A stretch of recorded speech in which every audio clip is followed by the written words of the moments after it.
Hi, this is Reza Qayyumi Anaraki, and on the behalf of my co-authors, I'm presenting our work on personalizing smart home privacy protection with individuals' regulatory focus.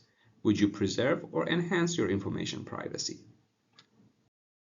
While privacy and security issues threat individuals' autonomy, motivating technology users to take measures to protect their privacy and keeping their data safe is a challenge.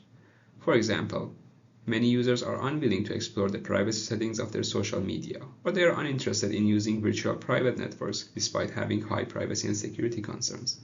Scholars navigated several ways to motivate users to take privacy and security measures. For example, they have suggested using password meters. Password meters tell users how strong or weak their passwords are, and they encourage users to pick stronger passwords. Scholars also use persuasive messages, which mention positive or negative consequences of adopting a technology or making a disclosure decision. However, these measures are not always consistently successful. For example, a research showed that password meters are useful in hypothetical scenarios, but they are not as effective in real-life scenarios. Additionally, my own research shows that when we have default options, any message will lead to higher disclosures, whether positive or negative, which suggests that messages did not click that much with the users as much as I expected. So in this work, we study whether we can improve the efficacy of persuasive means by accounting for individual differences. Let's think about personalizing a message to individuals' regulatory focuses.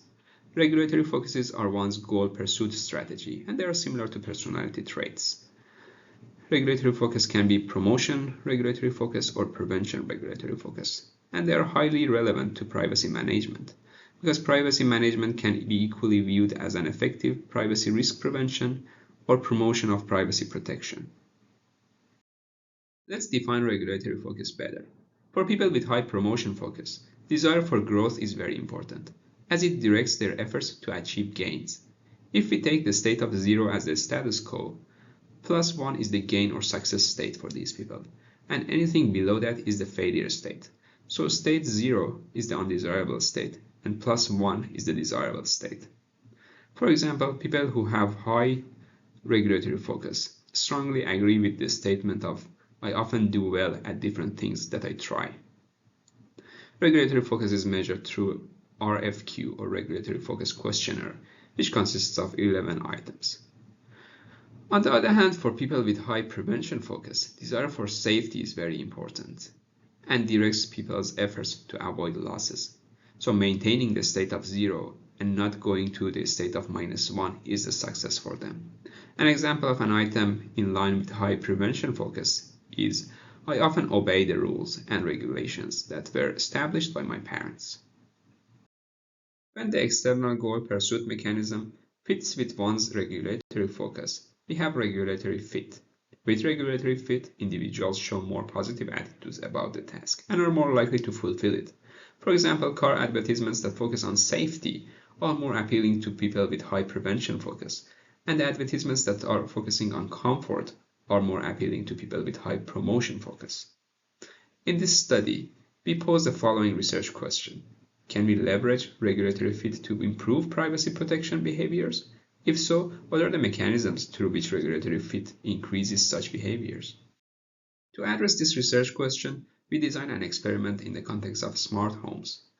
In smart homes, network communications of devices are hidden from users, and users are sometimes unaware about the data practices of their devices. IoT Inspector is an open-source software designed by researchers from several universities, and it helps IoT device users monitor their data practices of their devices. For example, it tells users what are the domains that collect data, what's the frequency of this data collection, and so on. We manipulated the introductory text of IoT Inspector in gain and loss frame formats. Here is an example of the introductory text. In one version, on the left side, we used promotion-sensitive keywords. For example, the tool was presented as a privacy-enhancing technology, and the users read that the tool will increase their protection in the online world and increase their data security. In the other version, we used prevention-sensitive keywords. The logo was preserve your privacy.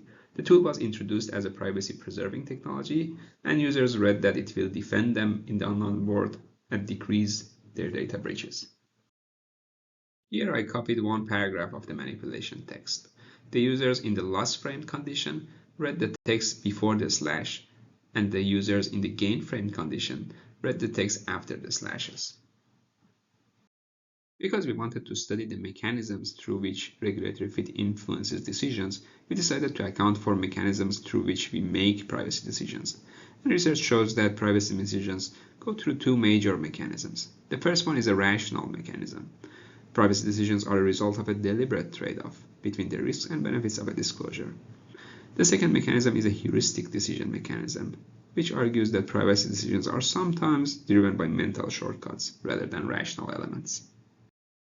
Let's talk about conceptual model. So a regulatory fit will motivate individuals to have privacy behavior, in our case downloading IoT Inspector. Other than a direct effect, it's possible that a regulatory fit will lead to having a better assessment in favor of downloading the tool, and so the effect of regulatory fit can arguably be mediated through privacy calculus. It's also possible that the effect of regulatory fit on download behavior is mediated through a privacy heuristic element, trust in our case. So it's possible that a regulatory fit will lead to having a higher trust for the IoT Inspector and in turn downloading the tool. We measured privacy calculus by asking individuals to list their reasons for or against downloading the IoT Inspector. The more reasons individuals listed in favor of downloading and the less reasons they listed against downloading is akin to a higher privacy calculus. The behavior was actually downloading the IoT Inspector or not. We measured privacy heuristic of trust using McKnight's items, and regulatory focus was measured through RFQ questionnaire. This figure shows our hypothesis. Regulatory fits are actually an interaction between regulatory focuses and the framing condition. We have regulatory fit if people with high promotion see the privacy enhancing framing, or people with high prevention see the privacy preserving framing. We recruited participants through a crowdsourcing platform and made sure that they are smart device users. After giving consent, they answered a pre-survey questionnaire, which had questions about their privacy concerns. Then they were randomly placed in one of the gain or loss framing conditions and read the manipulation text. After that, they answered a post-survey questionnaire, asking them about perceptions of IoT Inspector.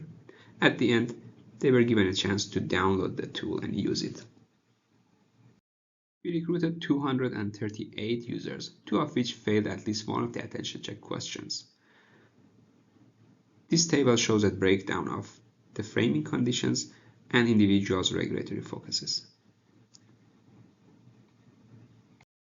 Here is our results. As expected, a higher trust will lead to having higher download rates. Additionally, if the outcome of privacy calculus is more in favor of using the tool, people are more likely to download the tool. While regulatory fit did not have a significant direct effect on the behavior, the effect of regulatory fit on the behavior was mediated through privacy calculus and trust, such that those with high promotion focus, who saw the privacy enhancing framing, were more likely to list more reasons in favor of using the tool and have higher privacy calculuses.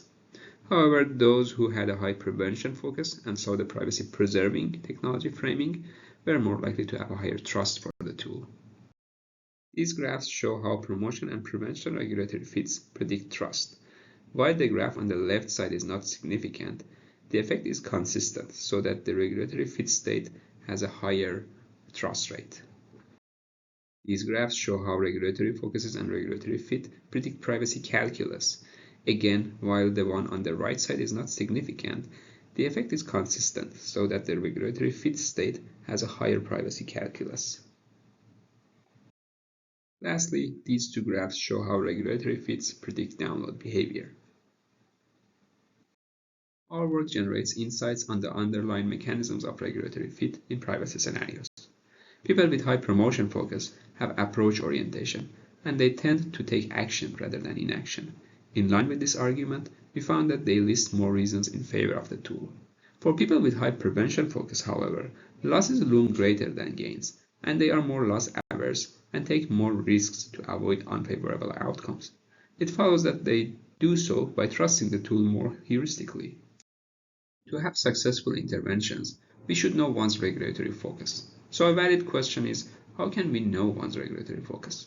The classical way is through administering the RFQ questionnaire, which is not feasible in practical applications. There are other ways that can give clues about one's regulatory focus.